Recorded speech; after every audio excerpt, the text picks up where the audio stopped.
Hello everyone. Now do you remember this video here which I did a few days ago, showing a Ukrainian drone operation to destroy a bridge over the Konka River in Kherson?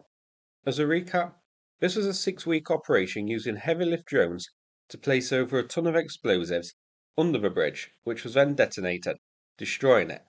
Well, we now have a possible sequel to this. So, this video playing now was shared yesterday, and it shows the surrender of 3 Russian soldiers to a drone with a loudspeaker just north of the destroyed bridge. So it seems that the soldiers were cut off after the bridge was destroyed.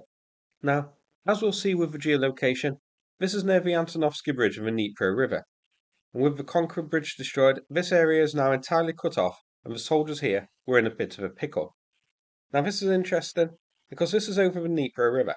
So, the big question is, how is Ukraine going to take the surrender of these soldiers? Unlike Russia, Ukraine aren't morons. They wouldn't take the surrender of soldiers like this with a drone if there was no way to actually take them physically prisoner. So either there's a Ukrainian presence on the eastern bank of the Dnipro, which until now we didn't know about and have confirmed, and the drone's going to guide these soldiers there, or Ukraine has established such control in the area and minimised the Russian threat enough that they're confident enough to use a drone to keep tabs on these soldiers and make sure they don't do a runner, and then actually send a boat and soldiers over the Dnipro specially to detain them.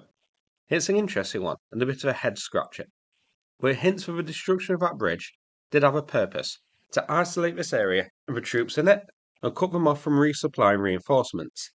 Ukraine had a presence here after crossing a few years ago, but having not heard anything for well over a year from here, I assumed that operation was over. But I guess now we can't rule out that Ukraine has a more permanent presence here that Russia can't dislodge given this surrender. So, an area to keep an eye on. Alex Spaxmore on Twitter did the geolocation, putting it here by the red dot near the Antonovsky Bridge. It isn't known if any more Russian soldiers are here or not, or just for free amigos. And this is here, zoomed out, in Kherson region. So that's it for this video. Hope you found it interesting. If so, please click like and subscribe. I'd appreciate it. Before I finish, a quick mention about the ongoing fundraiser for the Ukraine Volunteer Centre, which is to raise 11,000 to buy a pickup truck for Ukraine. We've done fundraisers for these before, and the donation link is in the description. Thanks very much, and take care, everybody.